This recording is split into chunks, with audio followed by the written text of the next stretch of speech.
Episode की guest हैं श्रीमती वर्षा श्रीवास्तव जी, जो कि न सिर्फ एक हाउसवाइफ हैं बल्कि समाज के प्रति अपने कर्तव्यों को भी ये बखूबी निभा रही हैं। आज हम चर्चा करते हैं समाज के प्रति इनके विचारों पर। स्वच्छता मांगती है समझदारी, तो क्या सचमुच है हमारी भागीदारी? धन्यवाद क्षमा जी, मुझे इस मंच पर आमंत्रित करने के लिए।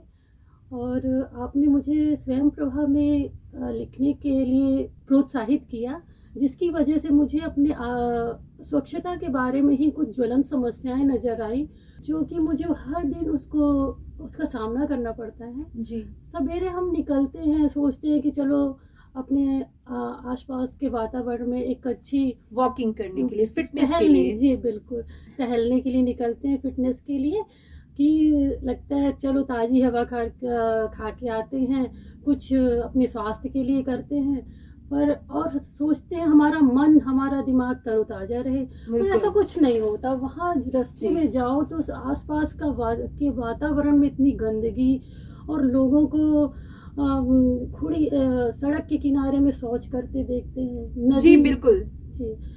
तो उससे एक मन में अच्छा फील नहीं होता, बल्कि कहीं ना कहीं खिन्नता आती है दृश्य देख के। जी। लगता है कि क्या गांधी जी का स्वच्छ भारत अभियान का ये हाल, ये दुर्दशा, हमारे प्रधानमंत्री जी ने कितना इसको आगे बढ़ाने की कोशिश की, समय समय पे आके वो जागरूक करते हैं, और हर व्यक्ति जो इस सामाजिक कार्य से लगा हुआ है वो भी जागरूक करने की कोशिश करता है। जी बिल्कुल। आजकल देखिए आप, टीवी मोबाइल हर जगह स्वच्छता को लेके कितनी लोगों को शिक्षित किया जाता है। गांव शहर में हर इस स्वच्छता के बारे में पाठ पढ़ाया जाता है उनको शिक्षित करने के लिए। हमारे माननीय प्रधानमंत्री जी ने भी एक योजना शुरू की, स्वच्छ भारत अभियान की। गांधी जी के इस सपने को साकार करने के लिए हमारे माननीय प्रधानमंत्री ने भी कुछ योजनाएं चलाने का प्रयास किया। वाकई में प्रधानमंत्री जी ने तो कितना बड़ा योगदान दिया, खुद सफाई करते हुए सबके सामने नजर आए। जी पर बिल्कुल। लोग जागरूक नहीं हुए।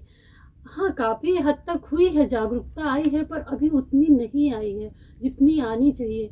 जगह जगह प्रधानमंत्री जी ने मुफ्त में पैसे बांटे कि टॉयलेट बनवाए जाए, टॉयलेट का उपयोग किया जाए, खुले में शौच ना किया जाए, लेकिन नहीं है, लोग बाग जागरूक नहीं है। टॉयलेट बनने के बाद भी उसका उपयोग नहीं करते, और उनको खुले में ही शौच करना है, आसपास के वातावरण में गंदगी फैलानी है।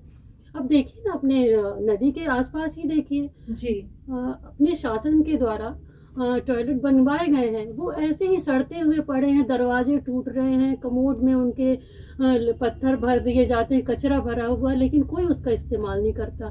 उसी के सामने रोड के किनारे जाके वो शौच करके चले आते हैं। गंदे नाले का पानी आके नदी में बिना किसी ट्रीटमेंट के मिलता है, वो सोचिए जरा वो कितना हार्मफुल पानी हो जाता है, जिसमें जलीय जो जंतु हैं वो पनप नहीं पाते। उसमें न मछलियां दिखेंगी न मेढक दिखेगी। कारण ये कि वो इतना रासायनिक हो जाता है, इतना हार्मफुल है कि वो मर जाते हैं, कोई पनप ही नहीं पाते। आपको पुराना समय तो शायद याद होगा ना, कि कितने अपन को हर जगह छोटे छोटे गड्ढों में, नदी तालाबों में कितने मछलियां, मेढक और तरह तरह के जलीय जंतु अपन को दिखते थे, जो कि अपन को आज नहीं देखने मिलते। कारण यही कि ये जो है वातावरण में ये अधिक मात्रा में, हवा में भी रसायन का घुलना, पानी में भी, ये हमारे जो है, और सोचिए वो सांस के माध्यम से हमारे अंदर कितनी जा रही है, जो हमको जी बिल्कुल। जी बिल्कुल, हमें इसके प्रति संवेदनशील होना बहुत जरूरी है। एक एक व्यक्ति को सुधरने की जरूरत है। हम चाहते, शुरुआत देखिए खुद से करनी पड़ेगी। हम चाहें कि बस हम बोल दे तो हो जाए, शुरुआत तो खुद से करनी पड़ेगी ना, और वो अपने स्तर, जब हम सुधरेंगे तो जग सुधरेगा। जी बिल्कुल। तो वो हम अपने स्तर पे ऐसा कर सकते हैं कि जैसे हम पॉलीथीन का उपयोग ना करें, और अगर हम बाजार जाते हैं तो खुद का कपड़े का थैला लेके जाएं, और जितनी कोशिश हो सके सामने जी, मैंने सुना है कि आप कपड़े का थैला लेकर जाती हैं। जी बिल्कुल, मैं बहुत अच्छी बात है। और साथ में उसके अंदर मैं 2-3 छोटे थैले और रखती हूँ। क्या होता है कि अपन जब सब्जी या फल लेते हैं तो अपन नहीं, वो सब्जी वाले तो इतने हैबिचुअल हो चुके हैं पन्नी देने के, कि वो अपन ना भी मांगे तो अपने आप वो निकाल के देते हैं। तुरंत कोई भी चीज तोलेंगे और तुरंत पन्नी में बांधने, मुझे मना करना पड़ता है कि नहीं, आप रहने दो, मेरे पास थैला है। वो मुझे फटी आंख से देखती है कि अरे ये थैला है बोल रही हैं कि, तो मैंने कहा कि आप बंद करो, आप क्यों तो ये पन्नियों का इस्तेमाल करते हो, आप मत दो, आप लोगों से बोलो कि आप थैले लेके आइए। तो बोली नहीं मैडम, कोई नहीं सुनता, सब आते हैं खाली हाथ आते हैं और बोलते हैं पन्नी में दो। अब हम लोग क्या करें, मजबूरी है, हम लोगों को भी अपना सामान बेचना है तो पन्नी तो रखनी पड़ेगी। जी। तो ये तो उनके जवाब होते हैं। तो जी। क्या ठीक है, जो पढ़ा लिखा नहीं है, जो उस चीज को नहीं समझ पा रहा, पर क्या हम नहीं समझ तो हम तो समझ रहे हैं, प्लस उनको भी समझाए, और हर पढ़े लिखे व्यक्ति को जागरूक होना चाहिए जी, इस विषय बिल्कुल। पे। और ये जो शुरुआत जो कार्य चल रही, ये सोच है जो ये चलती रहनी चाहिए, इसको कार्य रूप में परिवर्तित करके चलती रहनी चाहिए, तभी हम कहीं जाके सफल हो पाएंगे। हर एक व्यक्ति को जागरूक होना जी, जरूरी है। बिल्कुल। आशा करती हूँ कि आपके इस एपिसोड के माध्यम से जी। आपकी ये आवाज बिल्कुल। जन जन तक पहुंचेगी। जी जी जी। और मेरी कोशिश ये रहती है कि देखिए, मैं बहुत सामाजिक किसी कार्य में तो जुड़ नहीं पाई हूँ अभी, इतनी दायित्व तो घर पे ही है कि मैं घर पे सिमट जाती हूँ, पर मेरी कोशिश है कि मैं कुछ इसको बड़े रूप में परिवर्तित करूँ या घर जुड़ूँ। में सिमट जाने जी। वाली बात हाँ, तो यही है। घर पे मेरे कार्य वो हो जाते हैं, पर लेकिन मैं अपने घर पे मेरे हस्बैंड हो, मेरे बच्चे हो, उनको मैंने बता के रखा है कि आप भी जाओ, तो मैं उनको, अगर मैं नहीं गई बाजार तो वो जाते हैं, तो मैं उनको थैला देती हूँ। प्लस पानी की बर्बादी बिल्कुल नहीं। अगर मैं अपने घर में दाल चावल सब्जी भी धोती हूँ तो उसका पानी मैं अपने पेड़ पौधों में डालती हूँ, वो वेस्ट नहीं होने पाता है। और बिजली बहुत का अच्छी सोच है आपकी। कोई भी अकारण कहीं की बिजली आपको जलती नहीं मिलेगी। जब जहाँ उपयोग हो, ज़रूरत हो, उसको चालू करो, ज़रूरत ख़त्म होने के बाद बंद कर दो। इस तरह की छोटी छोटी चीज़ें हैं जो मैं अपने जीवन पे लागू करती हूँ, और शायद आप सबका साथ रहा तो ये जी, शायद बिल्कुल। बड़े रूप में परिवर्तित हो सके। वर्षा श्रीवास्तव जी, आज स्वच्छता को लेकर आपने जो इस मंच पर विचार हमारे साथ साझा किए हैं, ये हम सब के लिए अनुकरणीय विचार हैं। जी बिल्कुल। और हमें कोशिश करते रहनी चाहिए, इसको बंद नहीं करना है। जी, बिल्कुल। और अपने साथ में जुड़े लोगों को, और जो नहीं भी जुड़े हैं, जो हमको मिलते हैं हमारे आसपास, हमको दिख जाते हैं कुछ गलत, यही गंदगी फैलाते हैं या कुछ भी, हमको उनको भी समझाना है। और ये घर तक ही सीमित नहीं रहे, हम कोशिश करें कि इसको अपन घर तो साफ कर लेते हैं अपन, लेकिन बाहर की गंदगी हम देखते हुए भी छोड़ देते हैं अपन। तो वर्षा जी, आपका स्वच्छता के प्रति ये रुझान कब से आया?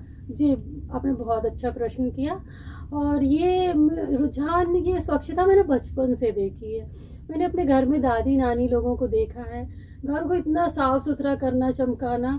और एक सबसे महत्वपूर्ण बात मैं बताना चाहूँगी कि मैंने घर पे देखा कचरे का अलग अलग बंटवारा। जैसे अभी अभी जो हम लोग देखते हैं ना, जो अब कचरे की गाड़ी आती है, जो अभी देखने को मिलता है कि जी। सूखा कचरा इधर फेंको, जी। गीला कचरा ये। गीला कचरा और सूखा कचरा, जी, दोनों मैं कचरों के लिए इस रखा विषय है। में बताना चाहूंगी कि वो मैंने बचपन से देखा है।